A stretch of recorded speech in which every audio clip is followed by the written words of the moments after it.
So, spread natin siya guys. Para makubar ulit ito. Ganyan.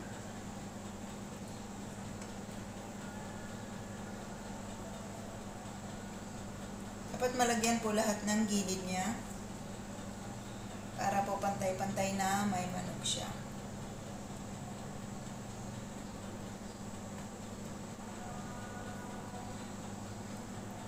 So, ganyan lang guys. And then, saka natin ulit ilalagay.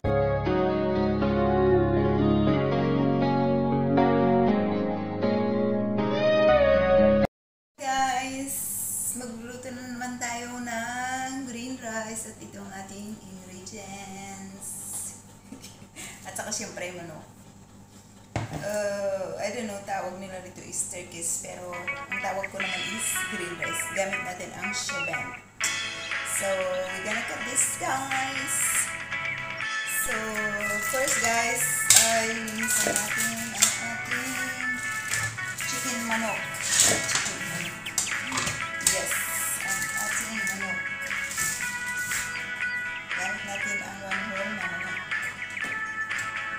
First is, linisan muna natin siya.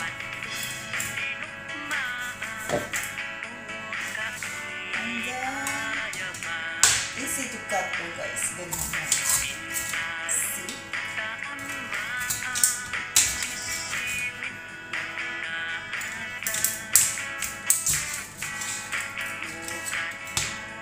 Tarang! And then, kukunin lang natin yung paste guys. Kasi, yun lang ang needs natin.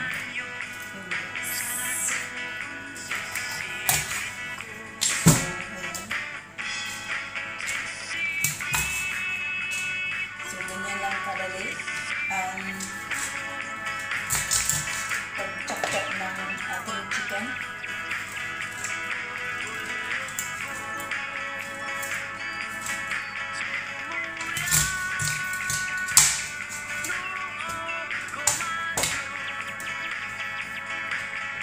Ito guys, sinatanggal natin ang balat kasi dito masyadong sa ang manok. Hindi ko alam kung bakit.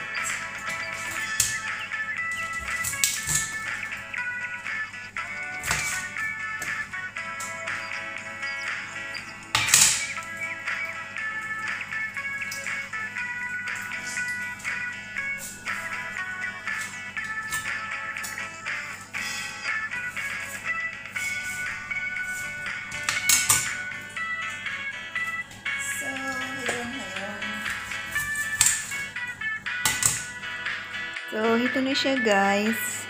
Pagkatapos ng linisan ng ating chicken, ilalaga na natin siya. At ang magiging ingredients natin guys, may tayo, mozzarella cheese. Ilalagay natin siya sa itatoppings natin. At saka itong ating sibuyas. Of course, ang ating sour cream. And then cooking cream. Kunti lang naman nilalagay natin mamaya guys. And ating shebang. And of course, ang ating manok.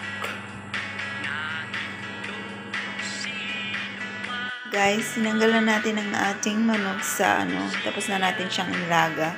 So, ngayon, yung pinaglagaan natin, nilagay natin ang ating bigas. Then, after po nito, saka natin nilalagay yung shebang. Tapos, hayaan natin kunti siyang mawala yung tubig. Then, tatanggalin natin, saka natin mamaya ilalagay ulit. Yun na guys, wala na siyang tubig. So, nilagay na natin ang ating shebang. Ito na siya guys. So, hayaan lang muna natin siya. Tapos, saka na natin mamaya siya, tanggalin ulit.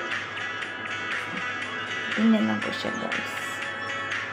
And guys, hinimay-himay na natin ang ating manok. And then, ngayon, umpisahan na natin siyang iluto. Ito nga pala yung gagamitin natin, yung samak. And then, kunting flakes na chili flakes. So, let's start guys. Ito na guys ang ating manok. Ang nilagay natin dito is ginasa natin ang ating manok. Pagkatapos nating hinimay-himay, ginasa natin lang siya ng sibuyas. Tapos nilagyan natin ng samak. And then kunting flakes pelpel at saka sibuyas. So, ganyan na po siya. At ito na rin ang ating kanin. So, ayusin natin at saka ilalagay natin siya sa oven. Sour cream. Ito ang ating sour cream. And then, maglagay tayo ng kunting guys. Kunting cooking cream.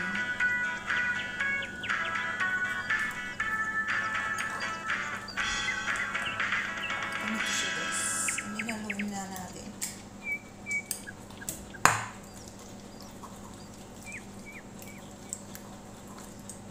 Ito yung lalagay natin na pang toppings guys.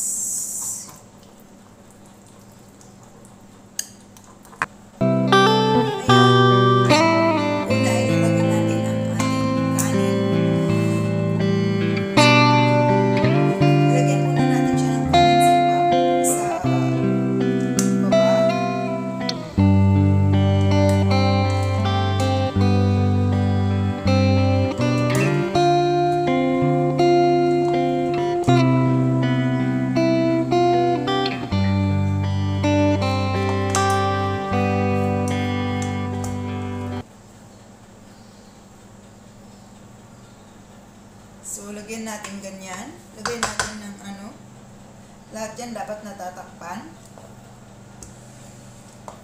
Tatakpan ng ating kanin pala. So, ganyan po siya guys. First, ang ating kanin. Okay. And then, ang ating manok guys.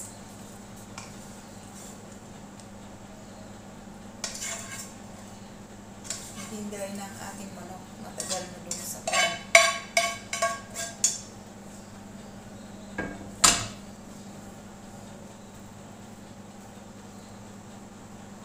So, spread natin siya guys. Para makubar ulit ito. Ganyan.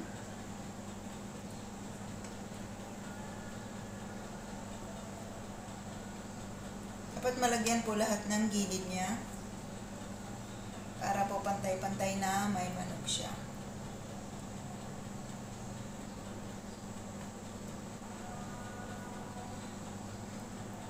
So, ganyan lang guys.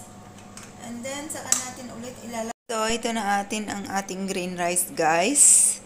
Nilagyan natin siya ng cheese sa ibabaw. So, ganyan din. After this, ilalagay na naman natin siya sa a few moments later. Ito na guys, ang ating green rice. Tapos na siya guys. 10 minutes lang. So, thank you for watching guys. And see you again sa susunod nating video. So, let's eat na guys. Ito na ang ating green rice.